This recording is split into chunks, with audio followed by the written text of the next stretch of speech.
지금 시국이 참 시끄러운 와중에 갑자기 또 한번 난리가 났었습니다. 이 일주일 사이에 갑자기 또 부동산 시장에서 이상한 정책이 하나 나와가지고 이 집값 폭등 정책을 하려고 하던 게 있어서 지금 한번 소개를 하려고 합니다. 세입자가 원할 때까지 전세 갱신한다 해가지고 무한 임대차법을 야당에서 발의를 했어요. 그래서 이 계약갱신 청구권을 원래 한 번만 쓸 수 있지 않습니까? 근데 요걸 이제 무한으로 하겠다 해가지고 요게 한번 나왔던 게 있고, 그다음에 이제 임대료를 막 주인이 올리고 막 하니까, 그리고 이제 전세 사기 난다고 집값이 뭐 예를 들어 100이면 전세가 막 90, 95까지 올라오니까 적정 임대료 산정위원회를 설치한다 해가지고 위원들이 이제 결정한 임대료로 월세와 전세가 이제 정해지는 뭐 이런 법이 발의가 됐었습니다. 자, 그리고 이제 레버리지는 집값의 70% 이내 해서 이제 임대보증금 이런 거는, 그러니까 전세는 70% 이하만 줘야 된다, 뭐 이러면서 야당에서 발의를 했단 말이에요. 그래서 지금 시국이 시끄러운 와중에 또 이것도 이거대로 또 난리가 난 거예요. 그래가지고 이 지금 국회 입법 예고가 딱 떴다는 기사가 뜨자마자 이제 사람들이 막 몰려가가지고 뭐 하는 거냐고 하면서 이 며칠 만에 2만 6천 건의 그 의견들이 막 달리기 시작하는데, 뭐 당연히 뭐 대부분은 뭐 그냥 반대죠. 그래서 이제 인터넷에서 난리가 났었던 이런 사건이 있습니다. 근데 이게 이제 워낙 시끄러웠잖아요. 워낙 시끄럽고 지금 시국이 수상한데 여기서 지금 이게 왜 나오는 거야? 뭐 이런 생각을 했을 것 같아요. 이 말도 안 되는 법이다라고 이제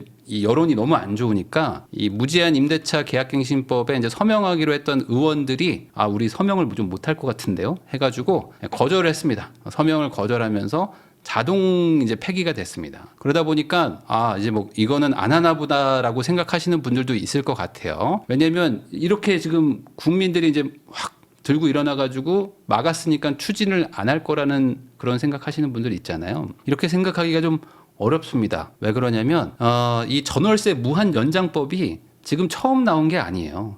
이게 2020년 6월 9일 기사입니다. 이미 전월세 무한 연장법이 한번 나왔었어요. 그리고 이거 예전에도 얘기가 나왔었던 겁니다. 이때도 계약갱신 청구권을 무한 써야 된다. 이거 한 번으로는 안 된다. 그리고 이게 더 많이 해줘야 된다. 뭐 이런 내용들이 예전에도 계속 있었습니다. 근데 그때도 물론 반대가 너무 심해가지고 추진은 못했었어요. 그러니까 이게 지금 넘어갔다고 해가지고 안 하는 건 아니고 또 할 확률이 있습니다. 또 할 확률. 자, 왜 그러냐? 이게 그 임대차 3법 여러분들, 이게 진짜 그 심각한 법이었어요. 지금 이제 어느 정도 막 지금 좀 안정된 것처럼 느끼시겠지만 사실 이 임대차 3법을 통해서 계약갱신 청구권이 생기고, 그러면서 이제 2년 살던 사람들이 4년을 살게 되고, 그러면서 중간에 갑자기 이제 매물이 확 줄어듭니다. 전세가 특히 학군지 위주로 전세가 아예 급감을 해버려요. 이게 8월에 통과됐거든요. 2020년 8월에 통과됐는데 5월, 6월, 7월 달에 임대차 3법 합니다라고 하자마자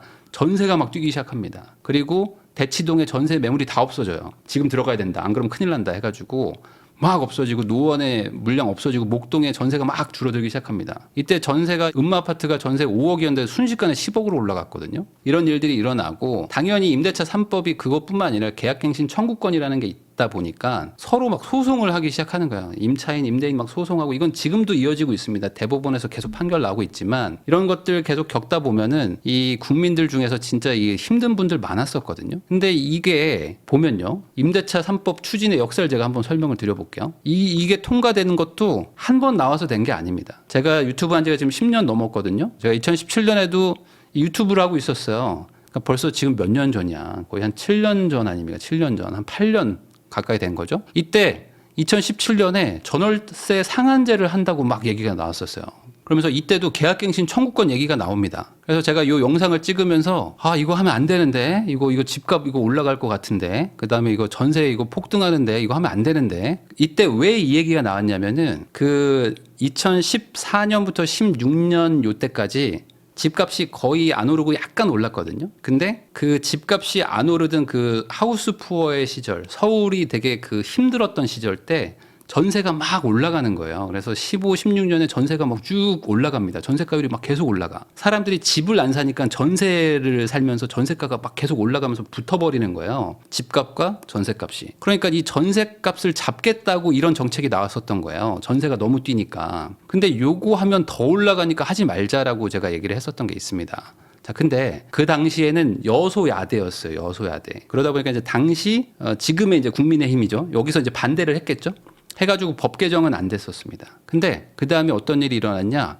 2020년 4월입니다. 2020년 4월에 제가 영상을 찍은 게 있습니다. 민주당이 총선을 압승을 했는데 부동산 정책 어떻게 변하나 하면서 제가 영상 찍었는데 여기서 다시 나왔어요. 이게 3년 만에 다시 정책이 나왔던 거예요. 우리가 옛날부터 이거 계약갱신 청구권, 이거 그다음에 전월세 상한제 이거 하고 싶었는데 이번에 우리가 압승을 했으니까 라고 하면서 다시 한번 발표를 했었던 게 있습니다. 그래서 야 이거 하면 안 된다. 이거 하면은 진짜 이거 집값이랑 이거 전세 막 폭등할 텐데 하면서 제가 영상을 찍었었던 게 있습니다. 그래서 이거 안 했으면 좋겠는데 왜 이거 하시려고 하는 거예요? 라고 막 했었는데 이때 그 지금의 야당이 4개월 만에 법을 바꿔버려요. 그러니까 4월 달에 국회가 이제 뽑혔는데 8월에 통과를 시킨 거예요. 그러니까 실질적으로 그 국회 원내 구성되고 한두 달 만에 해버립니다. 그래서 이때부터 이제 임차인하고 임대인하고 지금 뭐 합니까? 소송이 난무하고 있잖아요, 지금. 막 대법원까지 가가지고, 이 사람 실거주 안 했어요, 뭐 실거주 했어요 하면서 뭐 이 사람이 이사 올 의사가 없어요, 있어요, 이거 가지고 막 싸우고 있고. 실제로 임차인과 임대인이 주먹 다툼을 합니다. 너 이사 안 갔잖아 하면서 막 싸우고 막 너 이사 갔잖아 하면서 막 밖에서 막 미행을 하고 막 감시를 해요. 집을 드론으로 찍어요. 너 실거주 안 하고 있지 하면서 막 드론 찍고 그거 가지고 막 고소하고 막 이런 일들을 막 하거든요. 근데 이게 취지가 나쁘다고 볼 수는 없습니다.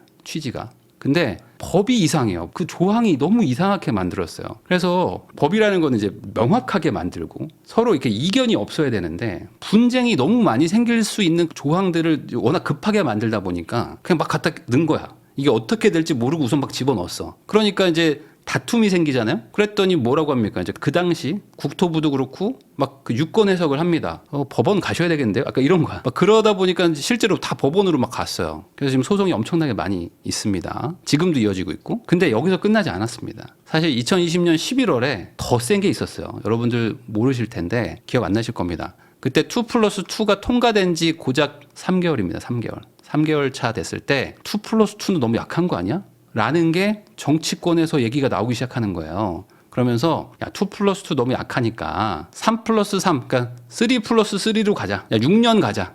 이때 이 얘기가 나왔었습니다. 왜 6년인 줄 아세요? 여러분들? 자, 초등학교가 6학년, 그다음에 중학교 3학년, 고등학교 3학년 해가지고 12년 뭐 이런 얘기가 나왔었어요. 학제와 맞춰야 된다. 그래서 그때 12년 사는 것도 막 얘기가 나왔어요. 어떤 의원들은 막 12년 얘기를 합니다. 아니 한 번 전세 들어가면 12년 살게 해줘야 되는 거 아니에요? 애가 뭐 초등학교 1학년에 들어가는데 그러면 초등학교 2학년에 이사 오는 애들은 못 들어가라는 얘기입니까? 뭐 어떡하라는 거야. 그래서 이때 비판이 엄청났어요. 무슨 소리냐 지금 이 2+2도 전세 폭등했는데 3+3 하면 이거 난리 난다. 하지 말자 해가지고 다행히 개정되지는 않았었던 그런 역사가 있습니다. 아까도 말했듯이 그 임대차 3법은 조문 자체가 되게 문제가 많아요. 계약갱신 청구권을 할 거면 막 8가지인가 9가지 조건으로 거부할 수가 있어요. 그러니까 집주인은 그 거부권을 막 쓰려고 하고 임차인은 그 거부권이 성립하는지 안 하는지를 서로 막 감시하고 막 이렇게 따져봐야 돼. 소송을 붙어봐야지만 할 수 있는 법이에요. 그래서 이렇게 하지 말고 차라리 그냥 아예 일괄적으로 4년 살게 하든지 아니면 아예 3년만 살게 하든지 해야지. 2+2가 뭐냐라고 하면서 제가 이거 많이 얘기했습니다. 이거는 대단히 많은 경제학자들과 많은 이 부동산 투자자들이 똑같이 공통적으로 얘기하는 겁니다. 이렇게 하면 안 된다. 그러니까 +2라는 쿠폰을 주는 순간 임차인, 임대인은 서로 싸우기 시작하는 거예요.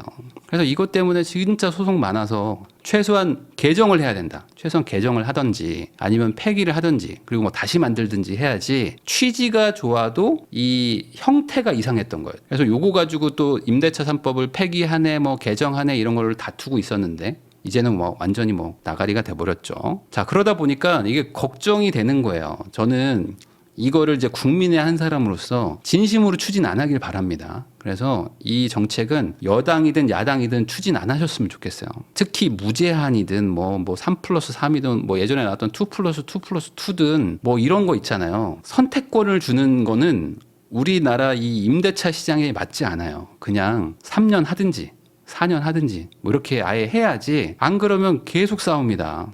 그래서 이거 안 하셨으면 좋겠다는 마음으로 조만간 또 얘기가 나올 것 같아서 제가 한번 다루는 거예요. 자, 내용을 볼게요. 주택임대차보호법 일부 개정 법률안입니다. 그래서 윤종호 의원이 대표 발의를 했고 발의자가 이제 총 10명이 뭐 더 있습니다. 계약갱신 청구권을 임차인이 제한 없이 쓸 수 있게 하자. 그리고 지역별로 적정 임대료 산정위원회를 설치하자. 그래서 임대료를 고지를 하자. 그래서 고시해 놓으면 그거대로 그냥 살으라는 거예요. 이건 되게 큰 문제가 있는데 기본적으로 지금 공시가격이 시세를 전혀 반영을 못하죠. 그리고 집마다 다른 게 있어요. 뭐가 있냐면 내부 인테리어 상태가 다릅니다. 내부 인테리어 상태가 다 다르잖아요. 예를 들어 내가 아파트를 하나 샀어요. 10억짜리 아파트를 샀는데 3억을 들여가지고 인테리어를 엄청 멋있게 해놓은 거예요. 그러면 월세를 더 받아야 됩니까? 안 받아야 됩니까? 월세 전세 더 받아야 되잖아요. 근데 그게 적정 임대료 산정위원회를 설치를 해가지고 적정 임대료가 고시가 되면은 내 인테리어 비용은 누가 계산을 해줍니까? 그때마다 감정평가를 다시 받아야 될까요? 아니면은 그때마다 위원장들에게 물어봐야 될까요? 어렵잖아요. 그러니까 이 부동산이라는 거는 주식이 아니어서 명확하게 숫자로 떨어지지 않는 부분이 많습니다. 예를 들어 우리 집은 한강이 보여요. 한강이 안 보이는 집하고 한강이 보이는 집하고 임대료가 똑같을 수는 없잖아요. 그러니까 이런 게 계산이 안 되는 거죠. 현실적으로.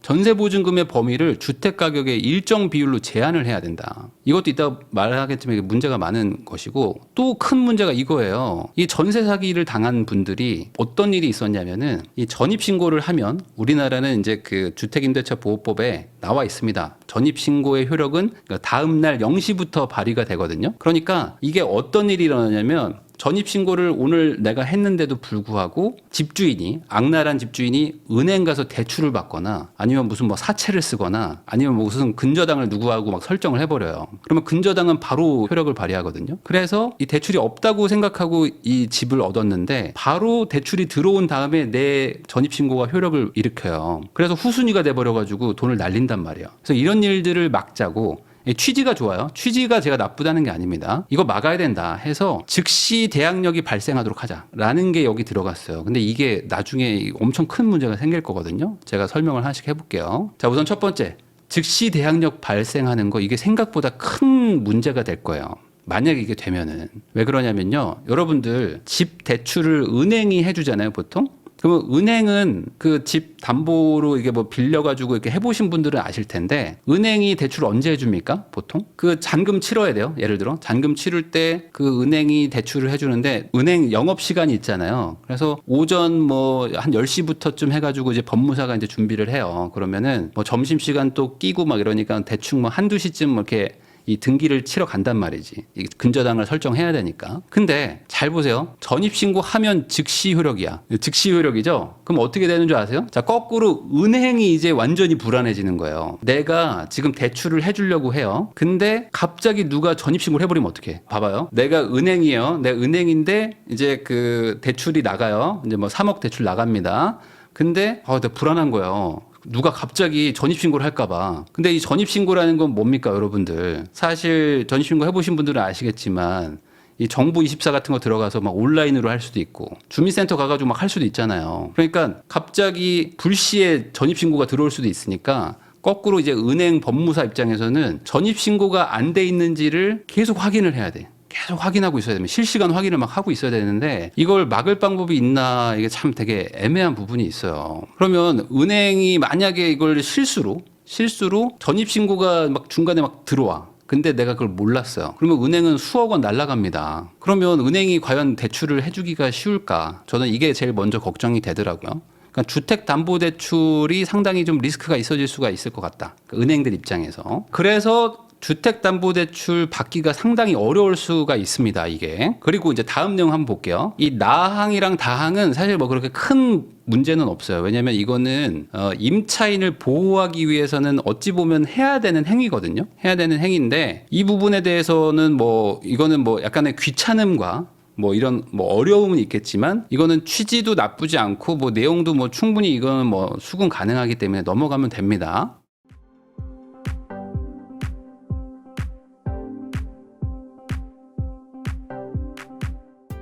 자, 근데 여기가 이제 문제가 있어요. 임차보증금은 70%를 넘으면 안 돼요. 근데 여기서 만약에 선순위 대출이 있거나 뭐 국세, 지방세 같은 게 체납된 게 있으면 이걸 더해서 보증금이 70%를 넘어가면 안 됩니다. 총합이. 그런데 이게 너무 애매한 기준인 거예요. 이게 너무 애매해요. 자, 제가 한번 설명을 해보겠습니다. 자, 이 70%라는 거는 매매 가격 대비 임대 보증금입니다. 그러면 매매 가격도 이게 분모고 임대보증금도 이게 분자잖아요. 그러면 이 70%는 두 개의 같이 연동이 되잖아요. 자, 그러면 내가 임대보증금을 만약에 7억이라고 칩시다. 그러면 이 매매 가격을 9억으로 보면 안 되지만 10억으로 보면 되는 거 아닙니까? 그 말은 뭐냐? 이 매매 가격은 뭘로 정하는지가 이제 나와야 되는 거예요. 매매 가격을 뭘로 정하냐? 근데 매매가는 시세거든요, 여러분들. 매매가가 다 시세지 뭐가 있어요, 그러면. 근데 이게 어떤 집은 10억을 부를 수도 있고 어떤 집은 11억을 부를 수도 있고 뭐 여기는 저층이라서 뭐 9억 5천을 부를 수도 있는 거잖아요. 근데 너네 집은 좀 저층이니까 야 9억 5천 하자. 왜 우리 집이 저층이에요? 우리 집은 중층이지. 라고 하면은 싸움 나는 거예요. 근데 임대보증금은 내가 딱 정했는데 매매가는 내가 못 정했단 말이에요. 내가 집을 팔지 않았으니까. 우리나라에서 이제 시세라고 말하는 부분을 억지로 가격을 정하는 게 몇 개가 있습니다. 뭐 KB 시세, 뭐 이게 사실 시세를 반영 못할 수도 있어요. 너무 높게 뜰 때도 있고 낮게 뜰 때도 있습니다. 그다음에 한국부동산원에서 말하는 어떤 가격도 있어요. 뭐 실거래가도 있겠죠. 근데 이것도 중간에 가격이 오를 수도 있잖아요. 아니면 뭐 펜트하우스나 뭐 대형 평수들은 거래가 된 지 막 4년 전, 5년 전이야. 이 시장에서는 한 20억 보고 있는데 뭐 공시 가격이나 아니면 뭐 KB 시세나 뭘로 돌려봐도 한 16억, 17억밖에 안 뜰 때도 있어요. 근데 시세는 높단 말이죠. 뭐 아니 공시가격의 몇 배로 할까? 뭐 2배로 할까? 뭐 이렇게 정할 수도 있겠죠. 근데 이게 정확한 게 아니잖아요. 거기다가 빌라 같은 것들 중에는 시세가 없는 경우도 있어요. 뭐 여기 얼마예요? 모르겠는데? 뭐 이렇게 중개사들이 말할 때가 있어요. 그럼 그냥 공시가격으로 할까? 왜 우리 집은 공시가격으로 해요? 하면서 또 난리 나겠죠. 자, 거기다가 신축도 있어요. 신축. 새로 지은 건 어떻게 해요? 새로 지은 거? 아파트 말고 새로 빌라를 지으면 어떡합니까? 그때마다 감정평가를 할 수가 없잖아요. 감정평가 하려면 뭐 150만 원 막 이렇게 들어가는데 어떻게 이거 다 합니까? 자, 거기다가 뭐 이런 게 있습니다. 3기 연체된 임차인으로 뭐 바꾼다. 뭐 2번 임차를 안 내면은, 2번 월세 안 내면은 그 계약이 해지되는데 이거를 뭐 3번 안 내면 뭐 이렇게 바꾼다. 이것도 문제가 있어요. 지금 월세 같은 경우에는 보증금을 많이 안 받는데 이렇게 3번을 밀린 다음에야 만약에 내보낼 수 있다. 뭐 계약이 해지된다 이러면은 뭐 보증금 더 받겠죠. 근데 뭐 이거는 사소한 거고 사실 이거죠. 계약갱신 요구권 규정을 삭제하면은 계약갱신 요구에 제한이 없다. 이렇게 가는 순간 이제 상급지 가격이 더 폭등하겠죠. 이거는 기본적으로 우리 지금 임대차 3법이 반영된 주택임대차 보호법은 계약갱신 청구권과 전월세 상한제가 연동이 됩니다. 그래서 계약갱신 청구를 하는 동안에는 이 전세나 월세를 5% 이상을 올릴 수가 없어요. 근데 이 부분도 그냥 주인이 5%를 올리는 게 아닙니다. 그게 아니고 협의를 해야 돼요. 그래서 야, 여기 시세가 지금 이만큼 올랐는데 조금 올려주세요 했을 때 세입자가 아, 네, 올려드릴게요 라고 하면은 되는데 안 되면 소송해야 돼요. 소송해가지고 임대료 막 감평 받고 해서 뭐 합의가 안 됐으니까 결국 분쟁으로 가서 뭐 분쟁위원회에 갔는데 안 되면 뭐 소송 가고 막 해야 돼요. 근데 이 전월세 상한제와 연동된 계약갱신 청구권을 연속으로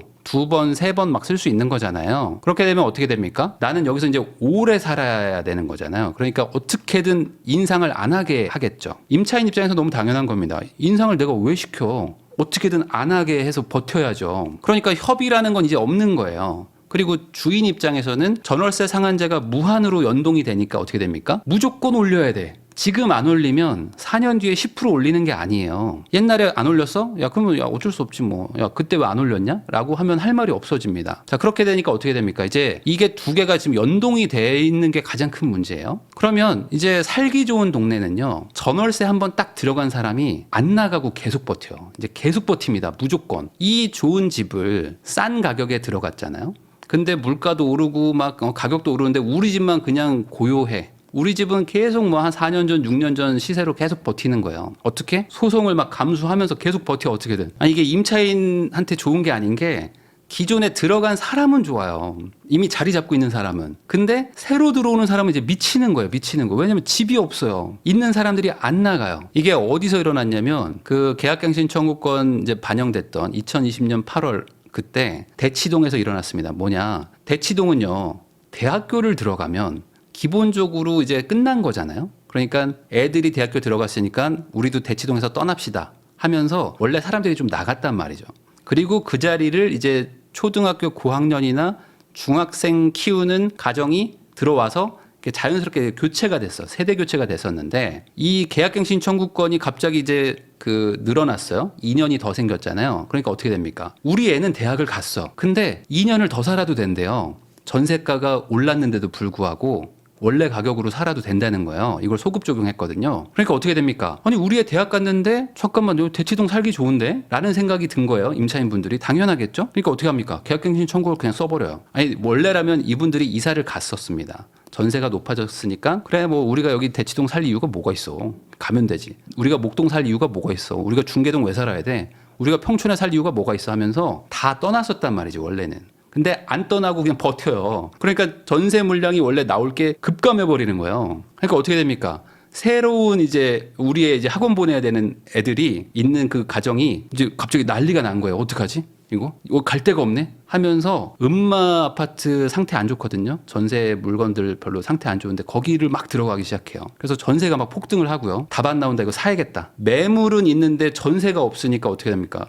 아파트를 막 사버려요. 왜냐면 우리 애 키워야 되니까. 우리 애 거기 가가지고 학원 보내야 되잖아요. 지금 우리는 그게 지금 최우선인데 우리 애 지금 수능 봐야 되는데 그러니까 집값이 막 올라가기 시작하는 거예요. 임차인 입장에선 뭐 당연하죠. 안 나가는 게 맞잖아요. 전세가 올랐는데 플러스 2를 해가지고 더 살 수 있다 그러면 살고 나가겠죠. 근데 이게 이제 무한인 거예요. 이제 이게 무한이야. 무한. 막 무한으로 가면 어떻게 됩니까? 계속 사는 거지 그냥. 계속 사는 거죠. 그러니까 이제 못 들어오는 거예요. 이제 다른 분들이 못 들어옵니다. 이제. 그러니까 이 대치동은 이제 견고한 성이 되는 거예요. 실거주하는 주인과 대학교 간 아이들이 있는 뭐 아주 저가에 살고 있는 예전부터 살았던 임차인들이 막 버티고 있는 거예요. 자, 그럼 이제 어떻게 됩니까? 자, 이제 여기서는 이제 집주인들도 자기 재산권을 지키려고 그래. 그러니까 이제 집주인들이 나가세요 합니다. 나가세요. 자, 이 집주인들은 누구냐? 기본적으로 노인분들이 많아요. 오래 사신 분들이 당연히 자산이 많잖아요. 그러니까 예전에 사서 우리 애 다 키우고 나는 이제 대치동 살 필요가 없는 그냥 애들도 뭐 이제 결혼했어. 이런 분들이 뭐 약간 외곽지에 살거나 뭐 이러면서 그냥 집을 가지고 있는 분들이 있는데 이게 전세가 막 6년 전 전세 시세인 거예요. 예를 들어 전세가 막 올라갔는데 근데 이거 너무 낮아.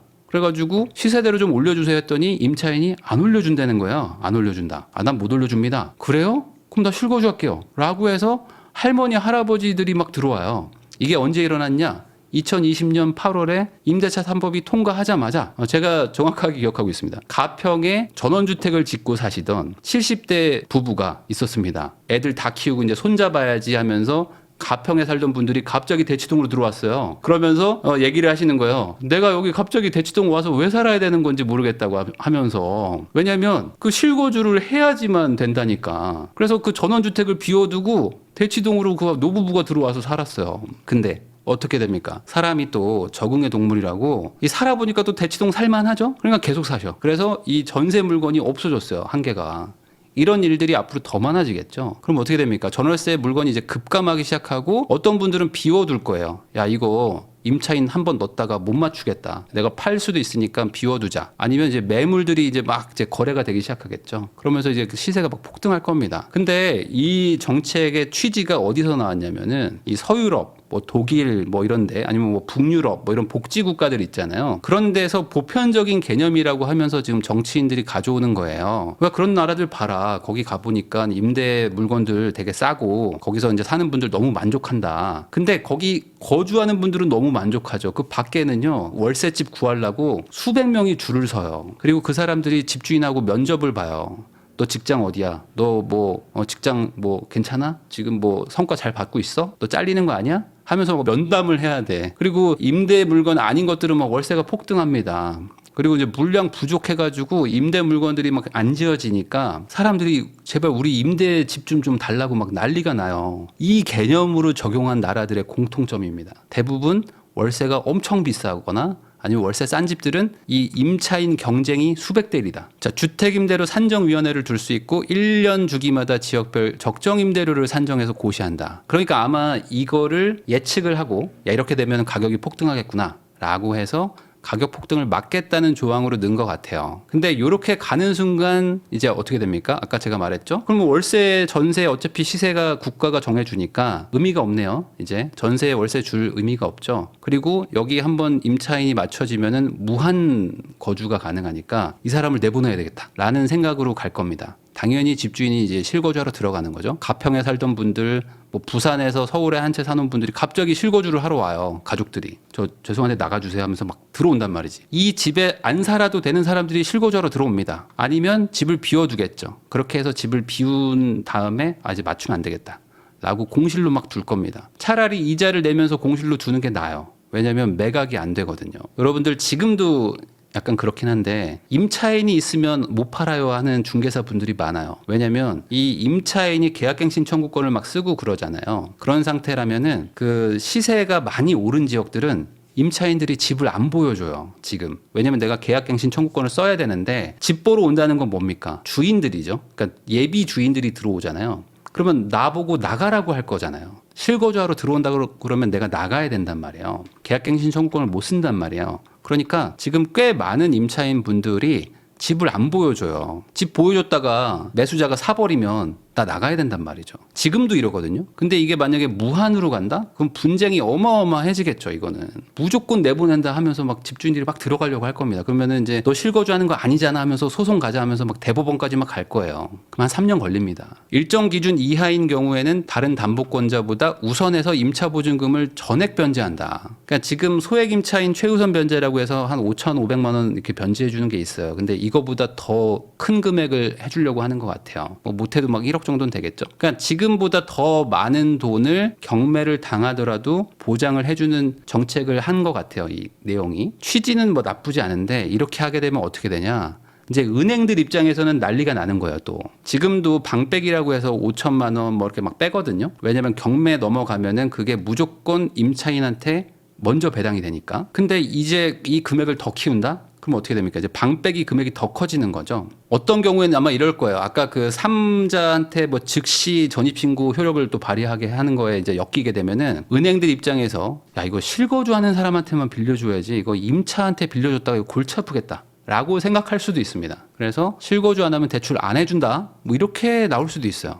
예를 들어. 이 정책이 되게 극단적인 거예요. 취지는 모르겠는데 취지는 좋을 수 있으나 형식이 이상하다. 적정 임대료를 분쟁 조정의 기준으로 합니다. 그러니까 한마디로 이제 전세 월세 가격은 이제 위원회가 통제하는 거야. 그럼 그 위원회에 뽑힌 분들은 당연히 이제 정부나 이런 데서 정한 거겠죠. 그러니까 전월세 가격을 정부가 통제한다는 얘기밖에 안 되는 거죠. 그래서 적정한 임차인 보호는 뭐 꼭 필요한 사항이죠. 그래서 우리나라가 이제 임대차 보호법을 만든 거고 이 안에 이미 임대차 보호를 할 수 있는 그런 조항들이 많이 있습니다. 그래서 임대차 3법이 통과된 이후로 임차인 보호가 절대 약한 수준이 아니에요. 근데 여기서 이제 더 강화를 하게 되면은 어떤 일이 일어나냐? 민간 임대 시장이 이제 붕괴하는 거죠. 그러면 이제 집주인들 입장에서 생각해 보면 집을 빌려줄 이유가 없어지는 거잖아요.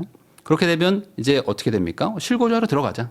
그럼 막 실거주로 막 들어옵니다, 사람들이. 그렇게 되면은 당연히 전월세 물량이 줄어들고 가격이 또 한 번 또 올라가겠죠. 이게 살기 나쁜 동네들은 전월세 가격이 막 떨어져요. 사람들이 막 이제 빠져나가니까. 근데 살기 좋은 동네, 소위 말하는 그 상급지, 뭐 지역마다 다르지만 상급지들은 임대 물건이 이제 없어지는 거예요. 아예 없어져요. 이제 학군지들 가격 막 폭등할 겁니다. 이제 엄청나게 올라갈 거예요. 이런 것들이 이제 일어나기 시작하면은. 그래서 이게 안 했으면 좋겠다. 안 했으면. 진짜로. 진심입니다. 그래서 이런 기사가 있어요. 이게 3년 전 기사입니다. 3년 전에 실패로 끝난 독일 월세 상한제. 한국이 너무 닮아간다. 이런 기사가 있어요. 이 베를린에서 월세 상한제를 했나 봐요. 그랬더니 월세가 1년 전보다 11%가 빠졌대요. 근데 월세 빠졌다 좋아했는데 알고 봤더니 신규 월세집 공급이 절반으로 감소했어요. 그래서 월세집 자체가 없어지네? 라는 부작용이 생긴 거고 상한제를 2020년 2월부터 도입했는데 뭐 9.8유로로 제곱미터당 9.8유로로 월세를 제한을 했더니 이런 일이 일어난 거예요. 그래서 어떻게 됐냐? 월세 상한제가 되자마자 월세집 공급이 급격하게 주니까 새로 들어오는 이주자라거나 아니면 더 큰 집이 필요해가지고 이사 가려는 기존 거주자들은 집을 구할 수가 없는 거예요. 집이 없어요. 기존에 살던 사람들은 너무 좋아. 월세가 빠졌으니까.